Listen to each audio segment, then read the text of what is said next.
mais, né? Tudo isso é um processo.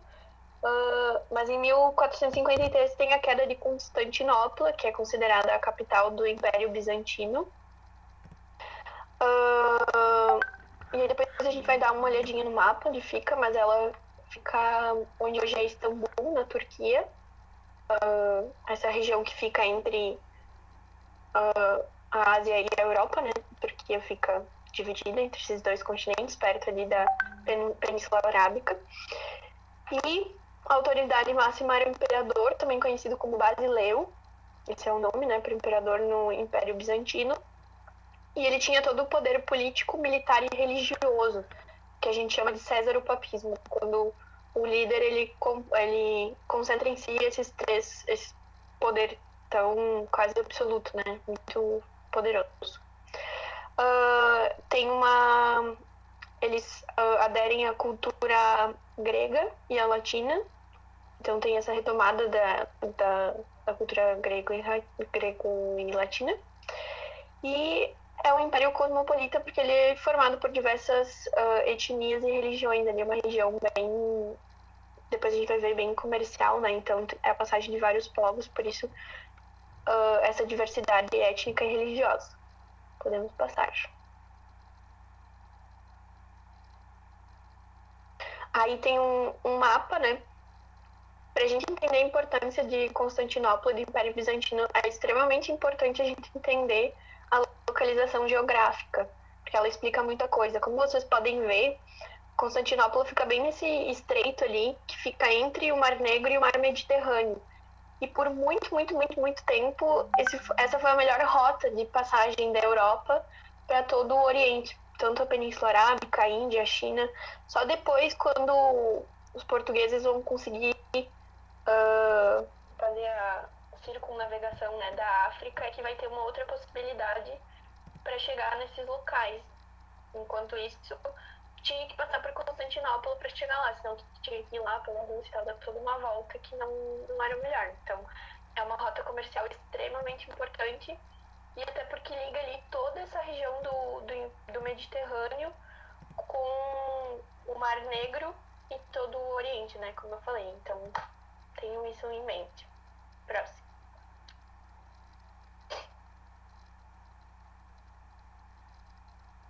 Aí tem umas fotos, umas coisas que são bem características culturais, né, de Constantinopla, que são essas... O que aconteceu? Pronto. Que são essas cúpulas e esses desenhos com... Agora não me lembro o nome, mas esses desenhos são bem característicos de Constantinopla. Próximo. Do Império Bizantino, né? A religião, como eu já falei, né? Então, o Césaropapismo é diferente da religião romana, né? Católica, etc. Essa figura do imperador, ele é principal dentro da religião, e aí tem um patriarca, que é um bispo escolhido, mas ele ainda é subordinado ao imperador, que é o Basileu, né? E aí a gente tem um conflito que vai perdurar por muito tempo entre o patriarca de Constantinopla e o papa que estava lá em Roma, né? Eles vão... tem vários conflitos ideológicos e de disputa de poder com essa divisão, né? Oriente e Ocidente. Eles são iconoclastas, que é uma característica de algumas religiões, né? Como os islâmicos e também algumas religiões hoje protestantes, né? Que é não cultuar as imagens, inclusive eles quebram as imagens, etc., que foi um grande conflito com a Igreja Católica. Até hoje isso é bem polêmico, né? E tem a questão da doação de Constantino, que é um documento até hoje super polêmico, que ninguém sabe se é verdadeiro ou não, que Constantino teria doado as terras ali da Península Itálica para a Igreja. E aí isso foi bem polêmico também na época, continua sendo hoje entre os historiadores, né? Não tem confirmação se esse documento é verdadeiro. Seguimos.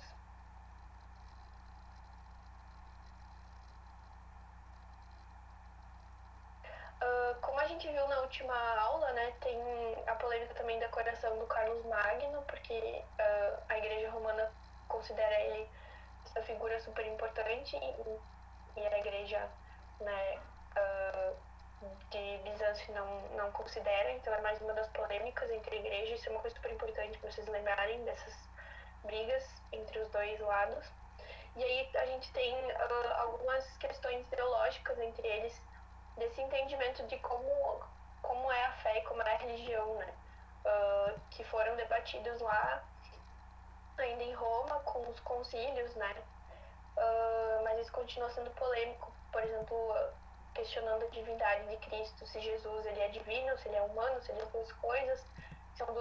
São coisas bem polêmicas da concepção da religião mesmo, né? Podemos passar. Depois vocês leem e se aprofundam nisso se vocês quiserem, tá? E aí em 1054 tem o Cisma do Oriente, que é essa separação definitiva das duas igrejas. Aí tem um mapinha, né, em roxo, em lilás ali tem o Oriente e essa região de domínio deles, e do outro lado do Império do Ocidente, que é uma divisão política, mas também religiosa que acontece em 1554, a separação definitiva dos dois lados. Seguimos. Aqui tem só, bem rapidamente, né, a questão do Justiniano e a revolta de Nica. Como vocês sabem, Roma tinha o Coliseu, né, que era esse espaço onde aconteciam espetáculos, né, com gladiadores, etc. E em Constantinopla também tinha um espaço tipo o Coliseu, só que aí era para corridas de cavalo. Vocês já devem ter visto em filme isso, né, essas corridas. E aí, em um certo momento, as famílias mais poderosas começaram a ficar insatisfeitas com isso. Teve essa revolta. Aí a Teodora, que é quase considerada uma imperadora junto com o Justiniano, dizem que ela incitou ele, né, a ser mais autoritário.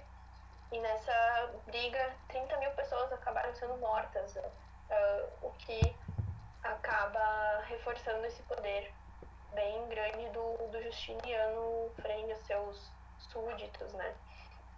Então, para ver que do lado oriental também tinham problemas e revoltas, como todo lugar tem, né, gente? Aí, seguimos.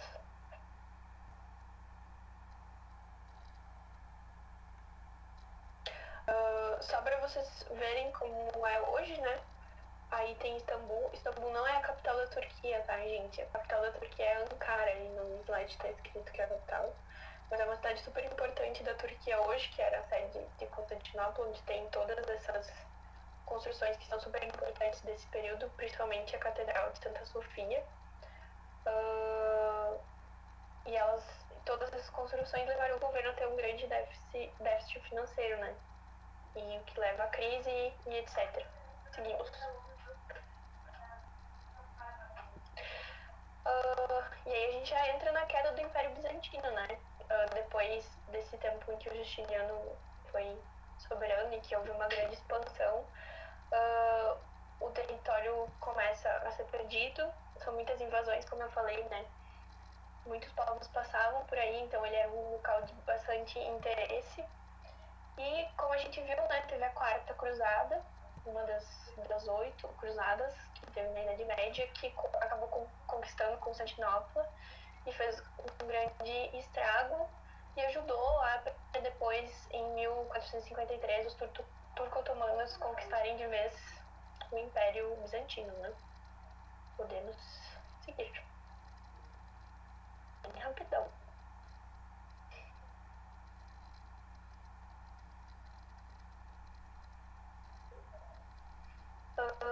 Ali tem um mapinha, né, mostrando que a Quarta Cruzada ela foi liderada pelos veneses, então tem essa rota de onde os veneses saem, ali do norte da atual Itália, até chegar de Constantinopla. Podemos seguir também. Esses venezianos, eles eram bem... Aí tem uma outra imagem, né, da Quarta Cruzada, podemos seguir. Eles eram bem poderosos e eles tinham bastante interesse em ter o domínio sobre todo o Mediterrâneo, né? Por isso, eles lideraram essa Quarta Cruzada. E aí agora a gente começa a falar do Islã, rapidamente. Seguimos. O Islã se desenvolve na Península Arábica, região desértica do Oriente Médio. Ali tinham tribos nômades e politeístas, né? Ou seja, que acreditam em mais de um deus. E o principal centro urbano era Meca. E tinha esse local que se chama Kaaba, até hoje ele existe, né? Que era um local de peregrinação dessas tribos politeístas que iam fazer seus rituais religiosos ali em Meca, né? Próximo.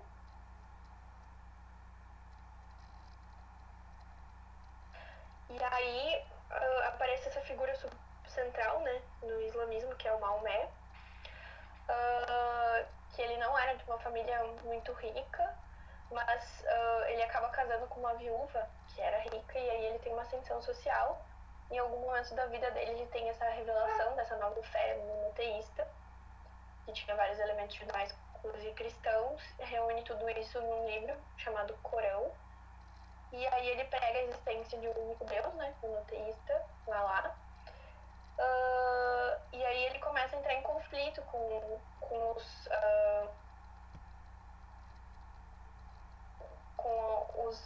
essas tribos politeístas, né? Ele começa a condenar essa prática e a peregrinação até Meca. E por isso ele é expulso de Meca em 622, o que acaba sendo conhecido como a Hégira, né? Que é o início do calendário muçulmano, que é essa fuga dele de Meca até Medina, que era a cidade onde ele residia e onde ele cresceu. Seguimos?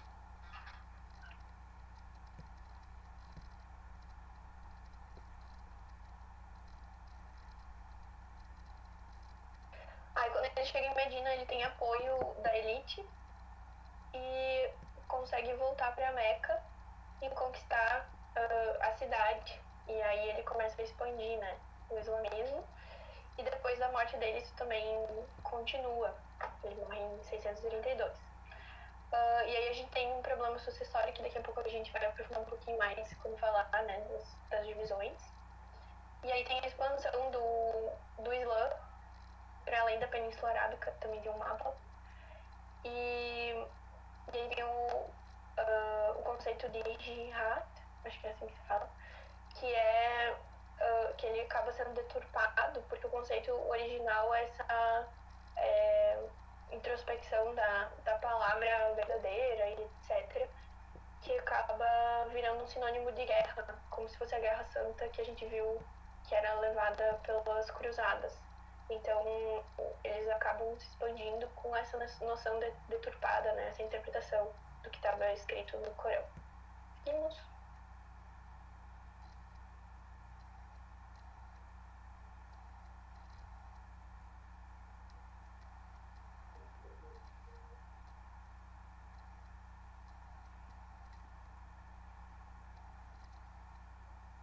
Acho que travou. Bom, eu vou falando enquanto não abre aqui o slide. Acho que vocês não estão vendo, né? Como foi? Aí, ó, a expansão do Islã, como vocês podem ver, ele se expandiu para o Oriente e também para todo o norte da África e a Península Ibérica. Se vocês lembrarem, a gente falou, né, do Carlos Martel, lá em 732, a Batalha de Poitiers, é porque ele conseguiu segurar ali a expansão do Islã no sul da França, né, da atual França, que acabou ficando só ali na Península Ibérica. E só no final do século XV que eles vão conseguir expulsar essas pessoas daí. Então foi um movimento bem importante que determinou muito a cultura da Espanha, de Portugal, do norte da África. Daí surgiram outras dissidências dentro do Islã, mas foi bem importante essa expansão. Próximo slide. Aí tem a divisão, né, xiitas e sunitas. Os xiitas são aqueles que acreditam que só Deus pode selecionar os líderes religiosos e que então tem que ser sucessores de Maomé. E então eles defendiam que o Ali, que era primigenro do Maomé, fosse o sucessor. E eles consideram o Corão como um livro sagrado, enquanto os sunitas acreditam que é a comunidade que tem que escolher que vai ser o líder religioso. E, além do Corão, eles consideram também as Sunas como um livro bem importante para entender a religião. E aí tem essa primeira divisão dos islâmicos. Próximo slide.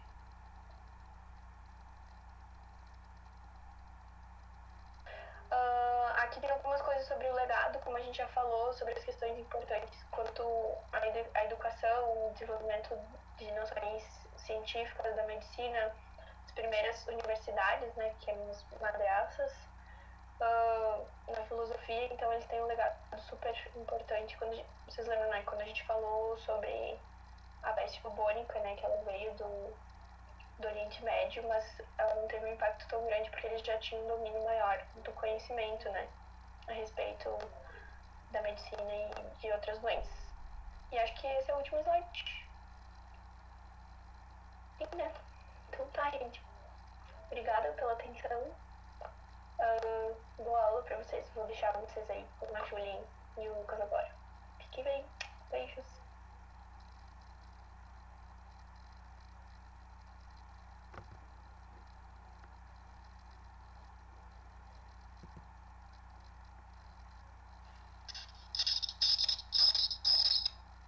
Conseguem ouvir, gente?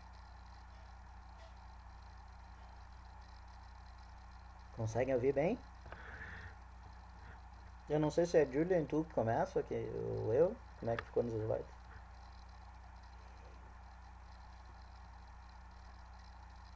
Sou eu, né? E aí, povo? Vamos começar então. Passamos de uma era para outra, tá? O meu tá cortando?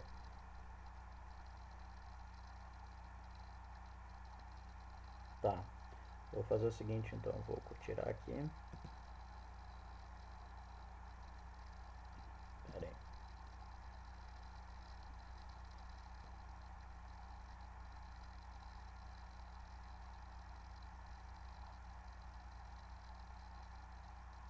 Som. Só vou introduzindo. Foi? Tá melhor agora? Não, só. Tá, eu só vou silenciar. Vou me silenciar que tá dando eco. Tá bom. Beleza. É que tô com problemas técnicos aqui em casa. Internet não tá o bicho. Mas vamos lá então, gente. A gente vai fazer um resumão da Idade Moderna, porque senão a gente não vai terminar nunca. Eu quero passar conteúdo novo para vocês. Quer passar coisas novas, continuar dos momentos que a gente estava antes, que esses momentos maravilhosos nas nossas terças e quintas. Então vamos passar bem rápido, tá? Sobre esse período que é super importante da Idade Moderna.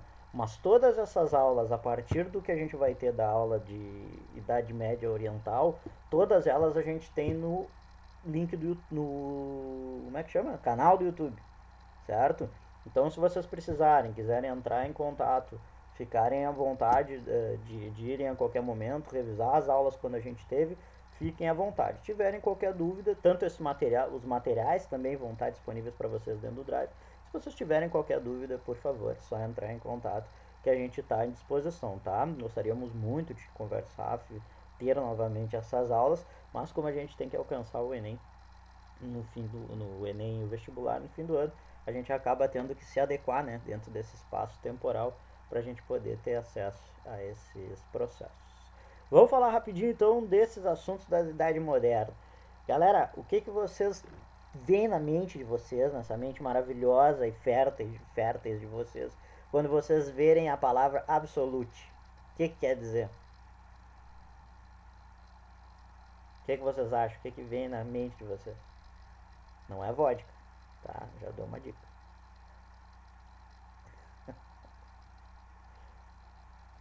O que vem? O que pensa como palavra assim? O que vem na mente de você?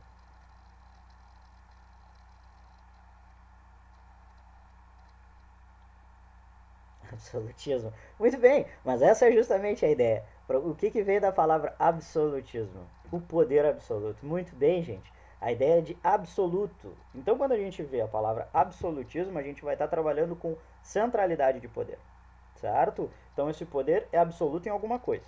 E o que essa coisa vai ser absoluta é o poder vai ser todo na mão do Estado, tá? Uma coisa nova que vai surgir. Na real não é nova, já existia na antiguidade, mas agora surge de uma maneira um pouco diferente, tá? Que é o Estado, certo?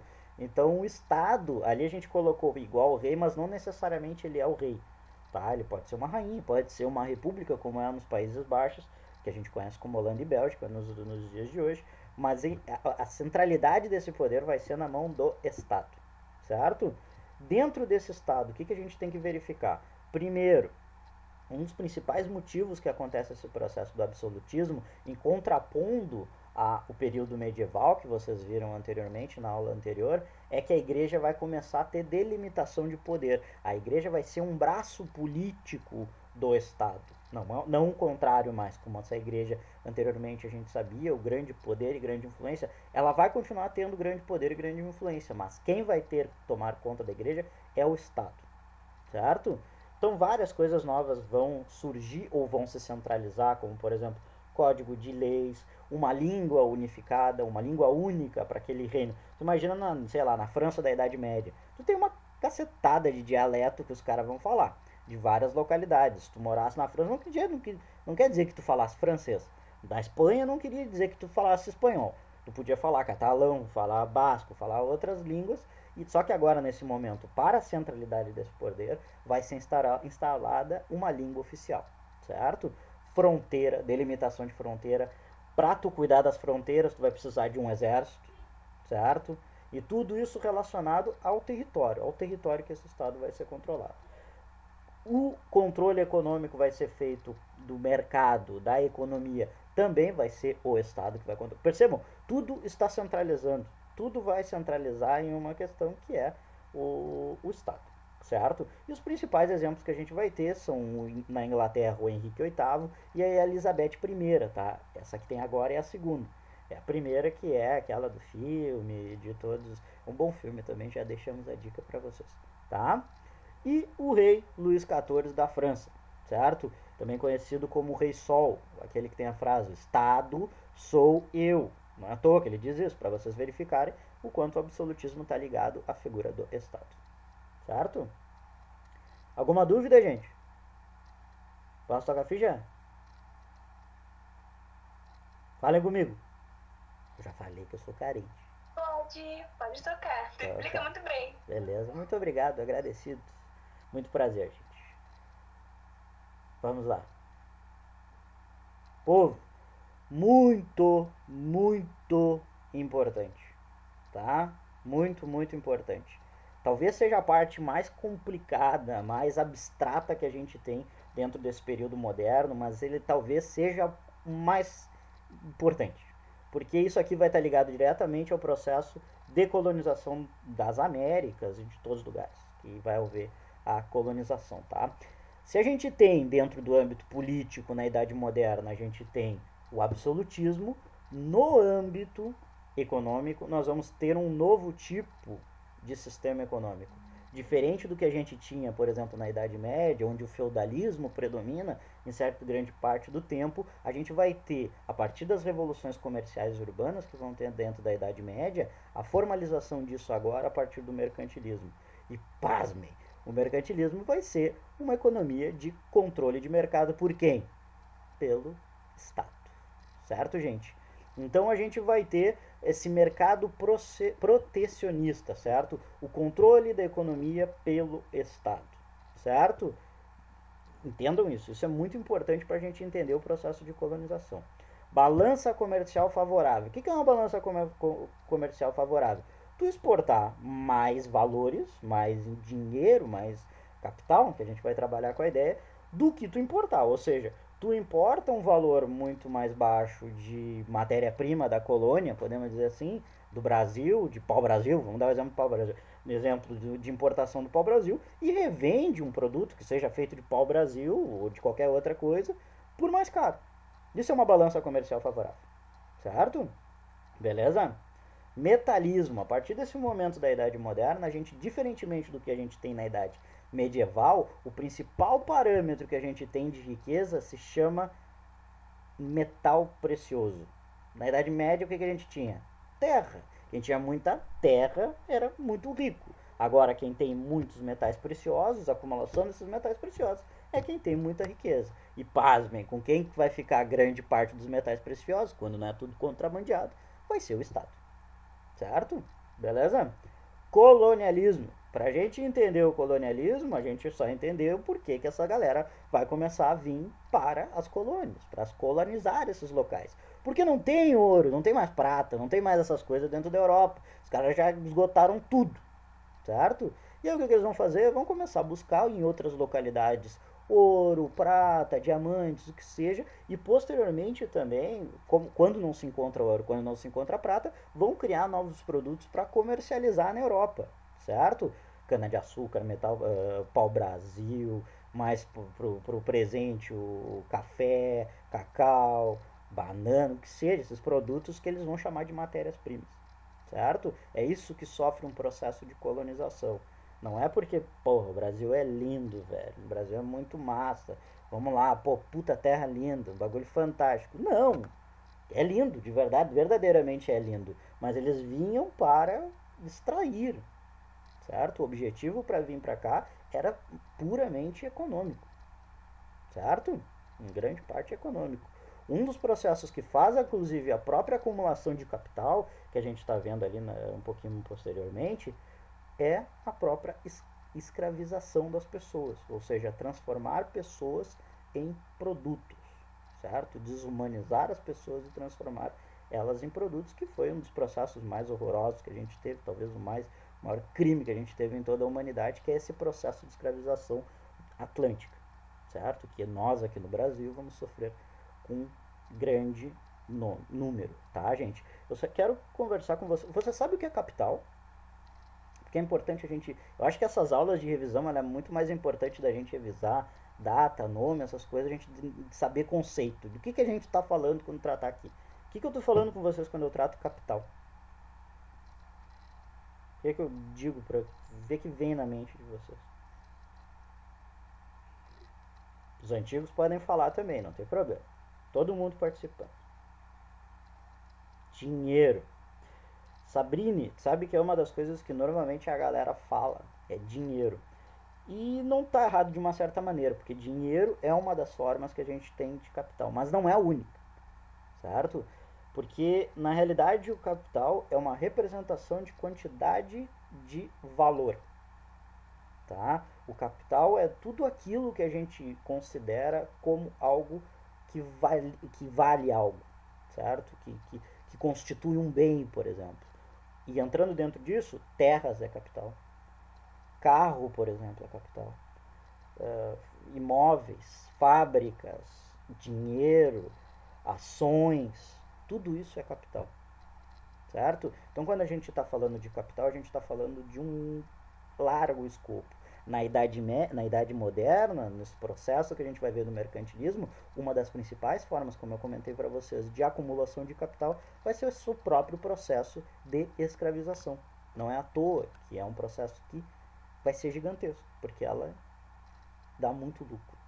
É talvez o principal, negócio mais lucrativo durante esse processo da idade moderna, às custas de muitas vidas e que se mantém reflexos até os dias de hoje aqui no nosso país, sem dúvida nenhuma. Julian, tá, em 5 minutos a gente consegue fazer e daí eu deixo rapidinho pra tu na próxima aula, pode ser? Minha querida amiga Julian, pode ser? Confirma pra mim, Julian, fala assim. Beleza, dale. Expansão marítima europeia, gurizada. O que a gente tem que entender pela chamada expansão marítima europeia? Pois talvez dentro do processo da colonização a gente vai explicar um pouco mais elaborado, mas o processo de expansão marítima europeia ele está ligado diretamente com os dois assuntos que a gente trabalhou anteriormente, o absolutismo e o mercantilismo. Por quê? Porque primeiramente, para tu fazer uma expansão marítima europeia, a primeira coisa que vai ter que ter é a concentração de poder absoluto. Todos os locais que se inicia o processo de expansão marítima europeia são reinos absolutistas, ou repúblicas absolutistas, certo? Porque esse poder tem que estar concentrado dentro das pessoas por causa de investimento, por questão de coordenação de viagens. Então nunca tu vai ver, por exemplo, sei lá, Império Austro-Húngaro. Não vão, porque é uma cacetada de reino. O próprio que a gente vai conhecer como a Alemanha nos dias de hoje, o que a gente chama de Império. Como é que é o nome? Ortodoxo? Como é que chama? Sacro Império Romano. Sacro Império Romano, que é um monte de reino, um monte de reinozinho, assim, eles nunca vão conseguir fazer, nunca vão. Por isso que tu não vê colônia alemã, colonização alemã, digamos assim, na América. Porque eles não têm, não é um reino unificado. A Alemanha vai ficar unificada agora no século XIX, certo? Então, não é à toa que o primeiro país que se unifica vai ser o primeiro a se expandir, que vai ser Portugal, certo? Precisa dessa unificação, precisa desse poder absoluto na mão de um monarca representando o Estado, certo? Mas um dos fatores os vários fatores, né, que fazem acontecer esse processo de expansão marítima, a gente tem o bloqueio da Rota da Seda pela queda de Constantinopla, que a Manu estava falando anteriormente, que é a conquista e a quebra dessa rota que se tinha com o Oriente, para pegar as especiarias, para buscar sazon lá na para buscar sazon lá como é que chama? Nas Índias e na China, essa rota vai ser quebrada, certo? E eles vão ter que encontrar uma nova rota. Se tu pega o mapa mundi, os caras trancaram a rota que se tinha pela terra, vamos ter que encontrar uma. E aí eles encontram pelo mar circundando a África, o continente africano, certo? Busca pelos próprios metais preciosos. Se poder é metais preciosos e não tem na Europa, eles têm que encontrar em outro lugar. E esse é um motivo que fazem eles saírem e se expandirem. Busca por novos fiéis pela Igreja Católica devido à reforma protestante. Aí segura em stand-by para quinta-feira essa informação, que a Julian, a Prof. Julian vai trabalhar com vocês melhores na próxima aula, tá? E necessidade de uma autoafirmação da baixa burguesia em declínio. O que vai acontecer? Cara, quem herdava herança de família era o primeiro filho. E a gente sabe que na Idade Média, pô, tu tem uma cacetada de filho. Até pouco tempo atrás se tinha uma grande quantidade de filhos. E o que acontece com toda essa galera? As mulheres normalmente eram designadas a casar com outras pessoas. E os homens, os outros que sobravam, ou viravam padre, ou iam pro seminário, ou não tinha o que fazer. E aí os caras é o que a gente chama dessa baixa nobreza, os segundos fidalgos ou hidalgos que eles chamam. E esses caras precisam de uma certa terra, precisam de autoafirmação perante a sociedade. E isso que eles vão fazer, e não é à toa que Pedro Álvares Cabral, Colombo, não, Colombo é uma outra galera. Mas ali tu pega Cortez, Pizarro, Diego de Almagro, toda essa galera que vai colonizar a América é tudo segundo filho, terceiro filho da nobreza ibérica, tanto da Espanha quanto de Portugal. Tá, gente? Mas então, para a expansão marítima europeia, o que necessita básico é questão absolutista. Precisa ser um reino absolutista para acontecer. Tá, gente? Eu não sei quem é que vai dar aula para vocês agora, mas eu acho que é geografia, se continua os mesmos horários. Ou é o Danilo ou é a Catiele. Mas eu não vou. Não vai. Eu e a Júlia a gente continua, a gente vai dar aula para vocês. Quinta-feira, últimos 2 períodos, tá? Todo mundo junto aqui, pra gente ver juntinhos, para vocês entrarem quinta-feira bombando, certo? A gente terminar quinta-feira, na realidade, terminar. Fale, Júlia, fale. A aula é o slide. Não, eu ia falar que é terminar esses slides, mas terminar o restinho do que a gente tem, que é Brasil e colônia. E só isso, Lucas? Colônia e renascimento científica e reforma. É isso. Vamos deixar acontecer. Já diria a revelação, deixa acontecer naturalmente. Não é verdade? Feito, gurizada. Um beijo grande, um prazer. Prazer grande para conhecer vocês. A galera nova aí que tá entrando e tá morrendo de saudade da galera antiga. Beijão. Cuidem-se. Beijo, se cuidem.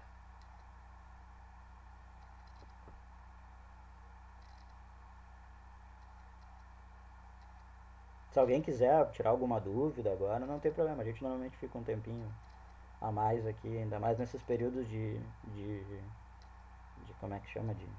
De revisão, que é tudo meio corridão. Normalmente, tá, gente? Pra galera que tá ficando, normalmente a gente não é tão rápido assim, né? A gente trabalha mais, mas como é os períodos de revisão, para vocês conhecerem um pouco, fica talvez um pouco rápido, né? Mas fiquem à vontade. É melhor. Isso, se vocês tiverem alguma Mas é, dúvida.